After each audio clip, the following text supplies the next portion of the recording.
વડોદરાની મહારાજા કૃષ્ણકુમારસિંહજી યુનિવર્સિટીમાં કાયમી કુલપતિની નિમણૂકની માંગ ઉઠી। યુનિવર્સિટીમાં મોટાભાગના હોદ્દાઓ પર ઇન્ચાર્જ પર મૂકેલા વહીવટદારો કામ કરી રહ્યા છે, જેના કારણે યુનિવર્સિટીમાં નીતિ વિષયક નિર્ણયો લઈ શકાતા નથી।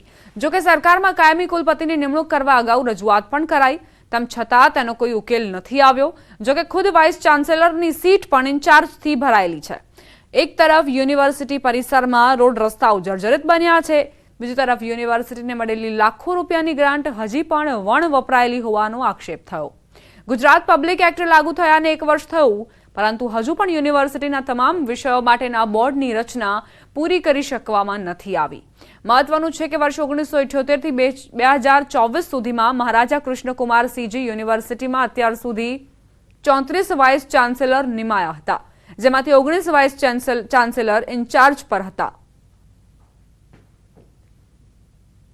એની ઉપર આખી યુનિવર્સિટીનો દારોમદાર હોય છે। તો વાઇસ ચાન્સેલર છેલ્લા 2022 ઇન્ચાર્જ છે, ઇન્ચાર્જ વીસીથી ચાલે છે। યુનિવર્સિટીની ઘણી બધી નીતિ વિષયક નિર્ણયો અત્યારે પેન્ડિંગ છે।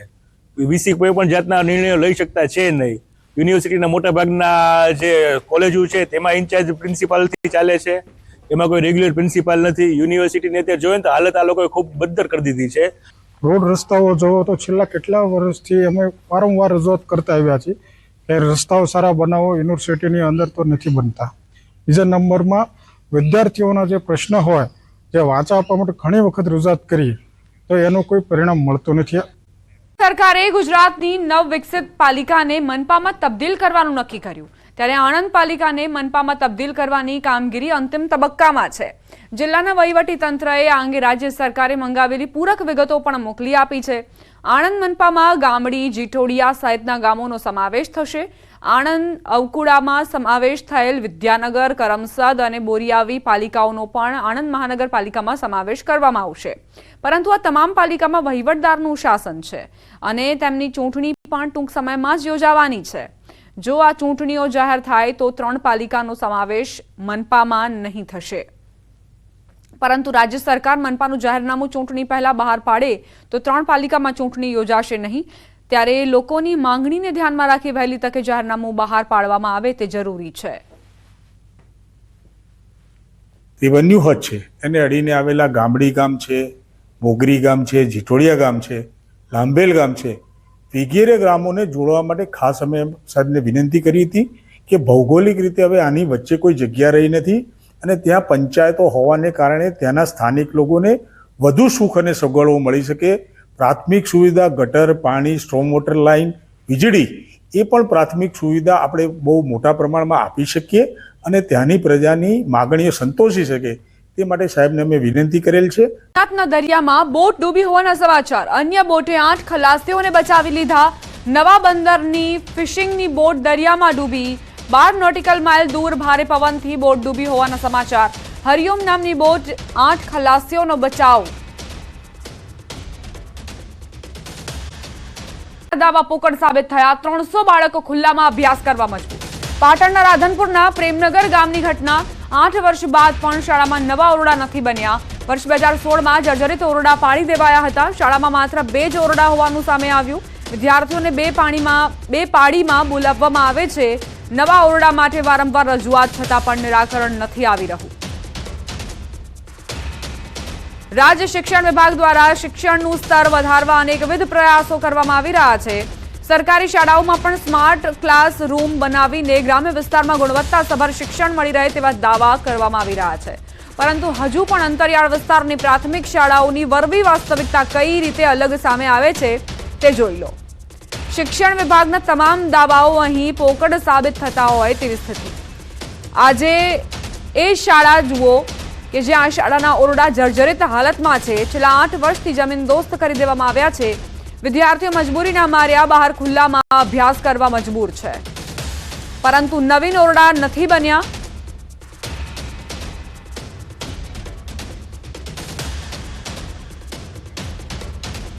સંવાદદાતા અશરફ જોડાઈ ગયા છે વધુ જાણકારી સાથે। અશરફ, આ વિદ્યાર્થીઓ કયા કારણોસર બહાર ખુલ્લામાં અભ્યાસ કરવા મજબૂર છે? बिल्कुल दीपा, દ્રશ્યો રાધનપુરના પ્રેમનગર પ્રાથમિક શાળાના છે, જ્યાં 8 વર્ષથી જે જર્જરિત ઓરડાઓ હતા તેને જમીનદોસ્ત કરી દેવામાં આવ્યા હતા। નવીન ઓરડાની ક્યાંક મંજૂરીની પ્રોસેસ કરવામાં આવી, પરંતુ 8 વર્ષ થયા તેમ છતાં જે નવીન ઓરડા બનવા જોઈતા હતા તે નથી બન્યા. તેના જ કારણે 1 થી 8 અને તેમજ 7 એક 9મા વર્ગના વિદ્યાર્થીઓ એટલે કે લગભગ 300 જેટલા વિદ્યાર્થીઓ ખુલ્લામાં અભ્યાસ કરવા મજબૂર બન્યા છે. શિયાળો હોય, ઉનાળો હોય કે ચોમાસો હોય, આ સ્થિતિમાં પ્રેમનગર પ્રાથમિક શાળાના વિદ્યાર્થીઓ અભ્યાસ કરે છે. બીજી બાજુ સ્માર્ટ શાળાઓની વાત કરવામાં આવે, પરંતુ અંતરિયાળ વિસ્તારમાં હજુ પણ ક્યાંક વરવી વાસ્તવિકતા અલગ સામે આવે છે, જ્યાં હજુ પણ કેટલાક વિસ્તારમાં ઓરડાઓની ઘટ જોવા મળે છે. ક્યાંક જર્જરિત શાળાઓમાં બાળકો ભણે છે તો ક્યાંક ખુલ્લામાં બેસીને બાળકો ક્યાંક અભ્યાસ લેવા મજબૂર બન્યા છે. દીપા, આભાર અશરફ જાણકારી આપવા માટે. તો કઈ રીતે આ બાળકો અહીં ઠંડીમાં કડકડતી ઠંડી વરસી રહી છે, પરંતુ તેમની પાસે કોઈ જ વિકલ્પ નથી, કારણ કે 8 વર્ષ પહેલા જ ઓરડા જર્જરિત બનતા જ તેને તોડી પાડવામાં આવ્યા હતા. હજુ સુધી અધિકારીઓને સમય નથી મળ્યો આ ઓરડા બનાવવાનો, અને એટલે મજબૂરીવશ થઈને શિક્ષકો બહાર શિક્ષણ આપવા માટે મજબૂર છે. વિદ્યાર્થીઓ પાસે કોઈ વિકલ્પ નથી. ઠંડી હોય કે ગરમી, બહાર જ અભ્યાસ મળશે. આણંદથી પેટલાદ પાડગોલ શાળાની બેદરકારી. 123 બાળકોને જોખમી પ્રવાસ કરાવ્યો. ખુલ્લા અઈસરમાં બાળકોને પ્રવાસ કરાવવામાં આવ્યો. મંજૂરી વગર બાળકોને જોખમી પ્રવાસ કરાવ્યો. વાહન મુદ્દે પણ કોઈ જાણ નહોતી કરાવી. કડકડતી ઠંડીમાં ખુલ્લા અઈસરમાં પ્રવાસ કરવાની આખરે શું જરૂર પડી તે એક મોટો સવાલ. આ પહેલા પણ અનેક વખત એવી ઘટનાઓ બની છે. દુર્ઘટનાઓનો શિકાર બાળકો બની રહ્યા છે. જ્યારે પ્રવાસનું આયોજન થતું હોય ત્યારે ખૂબ જ સાવચેતીપૂર્વક સ્કૂલોએ એ નિર્ણય લેવો જોઈએ, પરંતુ તેમ છતાં પણ બેદરકારીઓ દાખવવામાં આવે છે. સંવાદદાતા જનક જોડાઈ ગયા છે વધુ જાણકારી સાથે. જનક, પેટલાદ પાડગોલ શાળાની આ બેદરકારી શું વિગતો? દીપા, આ ઘટના આણંદ જિલ્લાના રૂરલ વિસ્તાર પેટલાદ તાલુકાની છે, જ્યાં પાડગોલ ગામની જે પ્રાથમિક શાળા છે તે શિક્ષકોએ ગંભીર બેદરકારી દાખવી છે. શાળાના લગભગ 125 જેટલા બાળ વિદ્યાર્થીઓને એકદમ ખીચોખીચ એટલે કે બહુ ખૂબ જ ખીચોખીચ ભરી અને એક ટેમ્પામાં કોમર્શિયલ વાહનમાં પ્રવાસ લઈ ગયા હતા, જે વિડીયો હાલ સમગ્ર જિલ્લામાં વાયરલ થયા છે. ચોક્કસ કહી શકાય કે ખૂબ ગંભીર બાબત છે. આ રીતે બાળ વિદ્યાર્થીઓને પેલા પશુઓને ભરતા એ રીતે ભરીને મુસાફરી કરાવી, એમની સલામતી માટે બી ખૂબ જોખમ કહી શકાય. એટલે આગળ ચોક્કસ નક્કર પગલાં લેવા જોઈએ. અમે હમણાં જ ત્યાં આણંદ જિલ્લાના જે પ્રાથમિક શિક્ષણ અધિકારી છે અર્ચનાબેન પ્રજાપતિ, એમનો સંપર્ક કરવાનો પ્રયાસ કર્યો, પરંતુ હાલ એમનો ફોન સ્વિચ ઓફ આવે છે, કારણ કે શક્ય છે કે આ સમગ્ર ઘટનાની માહિતી તેમની સુધી પહોંચી હશે. એટલે કહી શકાય કે આ ખૂબ ગંભીર બાબતો, અને એ માટે જે કોઈ જવાબદાર લોકો છે, શિક્ષકો છે, તેમની સામે ચોક્કસ પગલાં લેવા જોઈએ. કારણ કે ગ્રામીણ વિસ્તારમાં જે વાલીઓ હોય છે એ ખૂબ સામાન્ય કક્ષાના હોય છે, અત્યારે મોટાભાગે ખેત મજૂરી કરતા લોકોના જ બાળકો હોય છે, એટલે એ મોટાભાગે બિચારા વિરોધ નોંધાવતા નથી, અને આ પ્રકારનું મનસ્વી વર્તન શિક્ષકો કરતા હોય છે. જી જનક, આ પહેલા પણ હરણી બોટકાંડ અમે નથી ભૂલ્યા, જ્યાં નાના નાના ભૂલકાઓને ત્યાં લઈ જવામાં આવ્યા અને હરણી બોટમાં જે રીતે એક દુર્ઘટના બની જેમાં 12 માસૂમોનો જીવ ગયો, શિક્ષકો પણ મોતને ભેટ્યા. એ ઘટનાને ભૂલાતા જ હજુ ખૂબ જ સમય લાગશે, અને એવામાં વધુ એક આવી દુર્ઘટના, વધુ એક એવો કિસ્સો દુર્ઘટના થતા રહી ગઈ. ભગવાન આ વિદ્યાર્થીઓની સાથે હતા, પરંતુ આ ઓવરલોડેડ આઈસરને કંઈ પણ થાય તો કોણ જવાબદાર? ચોક્કસ તમારી વાત દીપા 100% સાચી છે. કારણ કે આપણે એક મોનોટોનસ સાથે એટલે કે યંત્રવત લાઈફ જીવીએ છીએ, અને જે શિક્ષકોએ આ ઘટનામાંથી બોધપાઠ લેવો જોઈએ એમણે બોધપાઠ લીધો નથી, અને ફરી આ પ્રકારની એક મુસાફરીનું આયોજન કર્યું હતું.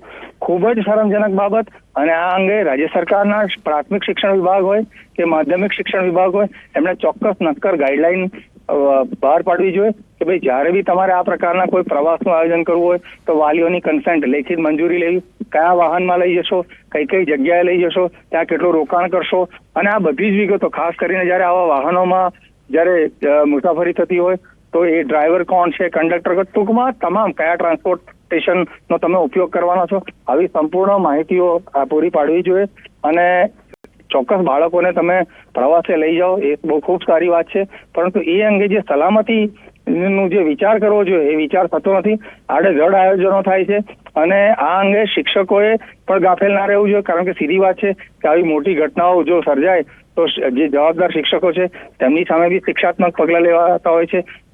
શક્ય છે કે એમને બી નોકરીમાંથી સસ્પેન્ડ કરે, એટલે એમની બી એક વ્યવસાયનો પ્રશ્ન ઉભો થાય.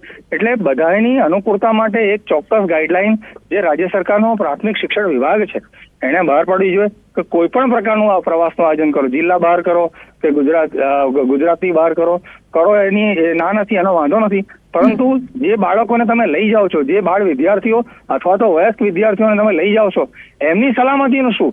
રાત્રિ રોકાણ હોય તો ક્યાં રોકાણ કરવાના છો, એ બધું જ આખું એક પદ્ધતિસરનું આયોજન થવું જોઈએ. એને જે જવાબદાર શિક્ષણ અધિકારી છે એ મંજૂર કરે પછી જ આવા પ્રવાસોનું મંજૂરી આપવી જોઈએ. જી જરા ઘણી વખત તો એવા દાવા કરવામાં આવતા હોય છે કે અમે સુરક્ષિત રીતે વાતાવરણ પૂરું પાડીશું વિદ્યાર્થીઓને, અને એવી બાંહેધરીના આધારે વાલીઓ પાસેથી સંમતિ લેવામાં આવે છે. ઘણી વખત તો વાલીઓને પણ જાણ નથી કરવામાં આવતી કે પ્રવાસ માટેનું જે સાધન યુઝ કરવાના છે, ઉપયોગમાં લેવાના છે, તે કયું છે, કયા વાહનનો ઉપયોગ કરશે. ચોક્કસ. જનક, આભાર તમારો જાણકારી આપવા માટે.